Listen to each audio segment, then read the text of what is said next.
Mark Osborne, and I'm the director of The Little Prince. When I was first asked if I wanted to make a movie out of the book, the question came as, there's two producers, they have the rights to turn this book into a movie, and they want to make a big animated movie. Are you interested? And that question specifically, I said no. I said no, that's impossible. You cannot make a big movie. It's such a delicate little story. And my memory of it was very strong because of how the book came into my life and what the book meant to me, and and I know how much it means to so many people. So I just said, it's crazy. You can't do it. You can't do it. And then the more I thought about it, and like the book resonated with me, and like things from the book started welling up, and I was really remembering what a hard time on Kung Fu Panda we had, because we were building something from nothing. You know, we were working from nothing, and you're trying to create something huge out of thin air. And then I started to realize, wow, what an amazing opportunity to build from this incredible, significant work. And so I started to think that maybe instead of my first reaction, which is like to take the book and stretch it out and to make it big, I thought, maybe it's not that. You know, maybe there's a way to protect the book. Maybe there's a way to approach this as an assignment to bring the book and create a cinematic experience that's not just the story of the book, but it's more about how the book makes you feel, how the book affects you, how you share the book with people, people share the book with you, like just all the things that the book has done or become in our world over the 70 years that it's existed. You know, that sort of then became the opportunity. We could make a movie that pays tribute to this experience that someone can have with this book and how the book can change their life. And for me in particular, I had evidence in my own life, because I was given the book more than 25 years ago when my wife and I were just dating in college, and I had to leave New York, where we met, and go to California to study animation. I was very nervous about it, and I didn't want to leave her, and I didn't want to be apart. And she was, you know, wanted me to pursue my dream, and she wanted me to pursue this animation as you know, she knew it was important to me, and she gave me her copy of the book to try to keep us connected. And she, you know, it was significant to her, and then the book really became significant to me and to us, and it became a very strong bond between us. And so now we're married, we have 2 kids, and you know, it's just this bizarre, amazing thing to then be given this chance to make this movie. But the reason the book was so special, you know, the book being so special to me was the main reason why I said no. But then it actually became the reason why I said yes. And that was kind of the thing that I was like, wow, I could take my experience with the book and kind of use that as fuel for this. And that was kind of the big turnaround to then all of a sudden embrace it. Although I did spend about 9 months of like trying to figure out what the path was going to be, what the way I was going to protect the book, the larger story that I was going to tell to try to protect the book. Like, it took a long time for me to build up to the point where I could go back to the producers and say, I think I have a way, and I want to see if you guys respond to it, and I want to see if the estate will get behind it. And that took a long time, because I didn't want to rush into it, and I didn't want to take it lightly. I wanted to be very careful. It took a while because you know, like I said, I wasn't rushing into it, and also I wasn't sure if it was real. You know, if these producers really had these rights, and you know, so I was also very cautious. But when I started thinking about it, I said I wanted to tell a larger story around the book so that I could keep the book safe. I wanted the book to be the heart of the movie, and I wanted it to inspire the rest of the movie. But I really felt like there was a larger story that needed to be told, and not just bookends, not just, you know, an old man sitting down in a bed and saying, here, let me tell you this story, and then, you know, and then we have the story, and then we have the ending. I really wanted to create a story that was a celebration of the themes of the book. I wanted to find a way to, in a way, mirror or retell the story in a unique way around the actual story itself. And so adaptation by Charlie Kaufman and Spike Jonze that was the thing I just kept thinking of, because it was such a unique movie that is a standalone movie. It's an adaptation of The Orchid Thief. It contains The Orchid Thief. It has the spirit and the soul of The Orchid Thief, but it also has this other story. And to me, that was a magic, solution for the trouble that Charlie Kaufman had trying to figure out how to adapt the book. So I said, maybe I can think along those terms. It's like outside the box thinking. So I was constantly trying to brainstorm and think outside the box, but I was always looking at the book. I was always going back to the book and trying to find inspiration in the pages of the book, in the bits and pieces, and I would read the beginning and the ending in particular. Influenced me greatly, because I was analyzing it and looking at all the different interpretations. There's a lot of ambiguity, there's a lot of suggestion, and I was really trying to look at all different angles of the book. And one of the things that happened that, when I was particularly sort of at a point where I just didn't feel like I could go forward, I discovered that Orson Welles had actually owned the rights to The Little Prince back in 1943, and he wanted to make it his follow-up to Citizen Kane, which got me very excited. I was like, well, if Orson Welles wanted to do this, maybe it's not so crazy to do this. Like, maybe I can figure this out. And he had written 4 drafts of a screenplay for the movie he wanted to make. And I thought I could get those, and maybe I could just use those scripts. And while it was very difficult to find them, and while those scripts were coming, I was fantasizing about what maybe he had done. And I'm a huge fan of his work, and I was like just dreaming about all the things that he maybe came up with, different framing devices, larger stories, and it was weird. It was like inspirational, but when the scripts came, they were just the book. There was nothing outside of the pages of the book, and I was like crushed, right? And I was just like, there was nothing I could use really. And but then I realized I had all these fantasies, and I had all these, Orson Welles probably came up with cool stuff like this and that, and I started to sort of stitch together a lot of those ideas, and it ended up being this brainstorming, like I accidentally brainstormed all this stuff that I then started drawing upon. And really, I just kept working it and thinking about it and working it, and I just sort of ruminated on it until eventually I started to put all the pieces together. And I pitched it back to Dimitri, one of the producers, Dimitri Rassam, and mainly just to see, is he going to go for it? Am I, is this too much? Is this too big? And I wanted to also see if the estate was going to allow what I was trying to do, and or what I thought would be the right thing.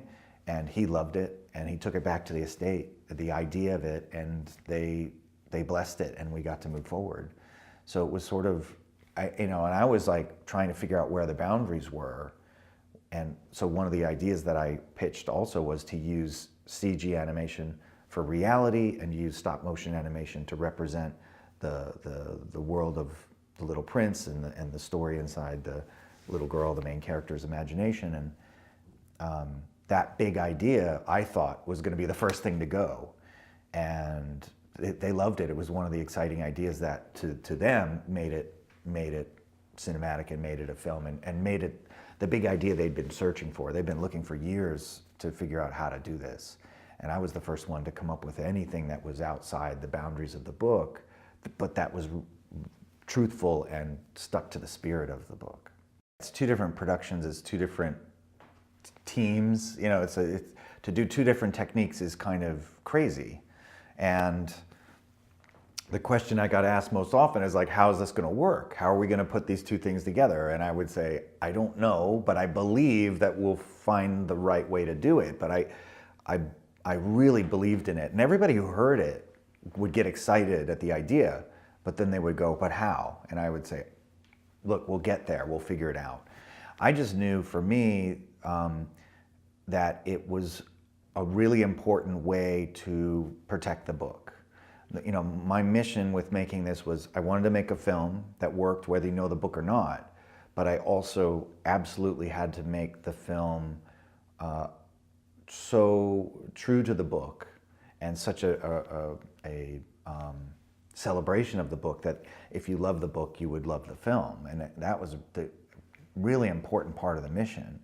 So to me, stop motion was a way to further protect, and I just didn't think that CG could capture the poetry and the soul of the book. I really wanted to use stop motion as a way to transport us all into our imaginations and back to our childhoods, and the idea of using paper and creating everything in the stop motion out of paper just took it one step further, closer to the book.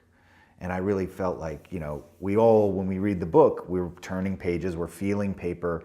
And so for the little girl to imagine the story and build it in her mind out of paper, it just seemed like the perfect way to create a middle ground, a middle universe between those illustrations and reality. And so that was the main impulse. But it took a long time, and I really credit Jamie Colleary, who was the creative director of the stop motion sequences. And I brought him in, and I've always been a fan of his work, and I've always been, I mean, he's like a hero of mine. And you know, I said, hey, could you help me figure this out? And he had just done the Shins video with Alex Uhas, his designer. They had just done this. They had just done the Shins music video, which was the first time he had worked with puppets. So I was like, oh, this could be perfect. And it was Jamie who came in and really said, you know, he wanted to find a way to use paper for everything, and he really wanted to capture the ethereal, poetic nature of the story, and did an incredible job, I think, of helping me do that. The challenges of producing it and the challenges of distributing it are sort of tied together. All the financing for the project came from all the different territories where the movie was pre-sold. My producers actually that was sort of their expertise, and that's how they've financed their other projects. And because of the popularity of the book, that was sort of the goal, was to go out and go to those territories where the book is really popular and actually pre-sell the film. So that was, and it's quite an ingenious way that they were able to do this and raise quite a budget for us to be able to do this properly. But it also created a lot of complication for us because we don't just have one distributor that's controlling worldwide distribution.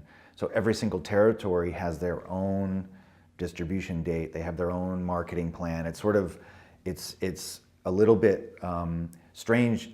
On a smaller indie film, it wouldn't be that big of a deal, but on something that's this big, you know, it can create some complications. So our rollout is going to be more than 6 months because some territories were in July of 2015 and some might be as late as March or April of 2016. And so I just want everybody to see the film, and I want to be able to like have it out there, but that's sort of one of the things. We have this elongated period of rollout, and so on the one side that's a complication, but that also, that international financing that we did in all those different areas, it created a positive thing for us, which is we didn't have a studio over us. We had all these different territories that were interested in the film, but nobody was in charge of us. So it actually put us in charge of the production. But it also didn't create a situation where we had unlimited resources. It's an indie film, and so the budget was tight, and we were, you know, building the train tracks in front of the moving train, you know, and I think that was the most complicated thing, is like we were essentially setting up a studio for the production, and both on the CG side and the stop motion side. And in Montreal, we actually built a facility for the stop motion, a brand new facility, and you know, in a warehouse, and it was an incredible setup for us to do the stop motion. And then across town, we partnered with a company called Micros Images and basically brought in some technology, and used some of their technology, and created sort of our own system to do the CG. So it was fairly complicated, not only creatively to make sure these two entities were going to work together and help me tell the story I wanted to tell, but technically, and there were a lot of things that were not necessarily easy. And we were very international. We had people all over the world. Peter DeSev was in New York. I had Damon Bard doing sculpts in California. Lou Romano was in California. My writer was living in London. My other writer, Bob Perchetti, was, and head of story, was in Paris with me sometimes. And then we were in Montreal, and he was in Paris, and then he was in California. He was like all over. So it was difficult. It was difficult and challenging. And but everybody involved took on the challenge and went above and beyond the call of duty because of the book and because of the passion for the project and because of the passion for the tribute that we were all joined together to try to create, so that I think if it were anything but The Little Prince, we would have had people leaving left and right because it was so difficult. But because it was The Little Prince and because people were really joined in this mission, amazing things happened, and I got amazing artists like Hans Zimmer to come in and fall in love with the project and really want to help with this mission of protecting this amazing story.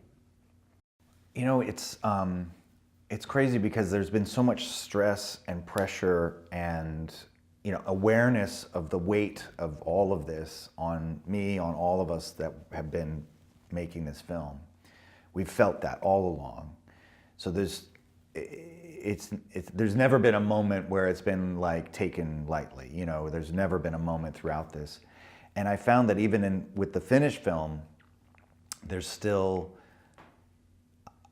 when I get up in front of and I show it to people in every territory, I have this brand new fear that this will be the territory where people hate it. You know what I mean? And people really love the book here, and like, so Italy's another place where they love the book. And so it's sort of, okay, here we go again. And so I'm like, I can't believe that there's still this tension and this pressure. We just released in China, and it was like, wow, they love the book there, and they've embraced it. And everywhere we've released a film, it's been embraced, and the reactions have been incredible. But every new territory is a new opportunity for us to fall on our faces, So it's kind of this weird, like, I'm excited. I love the film. I love that it is what we set out to do. It is the tribute that I wanted to make. But I also knew that, there's no way you can make a movie out of this book and please everybody. There's just no way. The book is too wide-reaching, and so. And it's a very personal experience that people have with the book. So, and it's been my hope that people will understand and get that this is a work, it's an act of love. We're trying to protect the book. We've all tried to pay tribute to this amazing experience that we all share. That to me was the thing that connects us all, no matter what age or country you live in, like the love of the book and the way the book affects us. But the fact that the book affects us, like that's the link. That's how we're all connected. And and just to say, when I'm getting goosebumps thinking about the family, because at the Cannes premiere, a lot of the family members were there, some of the estate family members, and I had one of the family members came up with me and he said, I'm 50 years old. I said, I've lived with this book my entire life. And he said, I've lived and breathed this book every day of my 50 years. And he said, you've made the book new to me. And he said, I cannot believe it. I was crying, and he hugged me, and it was like, again, a relief came over me. And it was this amazing reaction, and I got it. We were invited the next day down to where the family gathers in Agay, and they have a beautiful place there, and then we were invited for a dinner on the beach, and I walked in and they all stood up and applauded, and like genuine love and smile, and like it was, I almost started bawling. It was such an incredible thing. And speeches were made, they were thanking me, And I tried to thank them for trusting me, and I almost started crying, and I had to make a really short speech and sit back down. But it was like, it was an amazing validation for the entire experience, for the entire crew, and that's the thing I always say, like, the success of the film is really about how the crew feels about it. Like, that, to me, however much money it makes, or, you know, I want audiences to accept it, I want people to love it, but it's wanting the crew to feel like their hard work was worth something, and all that energy and effort and heart that they put into it. And we're getting that all over the world in all these different territories. So that's what's kind of been incredible, to finally have this rewarded and appreciated. And yeah, I just hope it goes well in Japan, because Japan is a huge territory for the book. Like, I think it's actually the largest territory in the world. They believe there the book is Japanese. It's such a part of the culture there. And Warner Brothers is releasing us in Japan, and they've been promoting. I've been to Japan 3 times already to promote, and they are so excited about the movie. And yeah, it's a really incredible opportunity, but I'm terrified, you know, so, but, you know, so far so good. I've had an incredible time here at the View Conference. This is my 2nd time. I came here about 7 years ago, right after Kung Fu Panda. And I've always been wanting to come back because it's the perfect type of conference. I love any kind of opportunity to be able to connect with my fellow filmmakers and meet new people that work in the industry, and also to see gaming and other aspects of the industry that I'm not that connected to. And View is so intimate, and it is really a great opportunity to see all the panels and talk with people, and Maria Elena creates a great environment here that is really quite special. I mean, I've had such an incredible time these past few days, not only inspiring talks and friends, you know, Jorge is a friend, but I love seeing him talk, and he gave an incredible presentation. You know, it's like, it's really a perfect way to spend, for me, to be able to spend a few days, because I never get to spend time, you know, I'm always working, I'm always, you know, spending time with my family, and like, to get to detach and come and like just immerse myself in this world is really fantastic. And you know, it's getting together with other directors is something that happens rarely for me, and every time I do, it's just incredible. It's great to be able to share war stories and to connect, and to do a panel like we did, just a bunch of directors talking that you're moderating. It's like, it's so great to have that chance to share those stories. And I really believe it's important for young students and young filmmakers to hear those stories, and to understand that it's not, you know, it's a lot of hard work, and it's a lot of mistakes, and, you know, hearing all that stuff I think is really important. So, and I love hearing that too, like even hearing Shannon's talk and the way he talked about his process, it's such a validation for the turmoil that I'm in, to go, oh my God, he's experiencing the same thing. And so it's just great to be able to connect that way, and to not feel so alone, you know.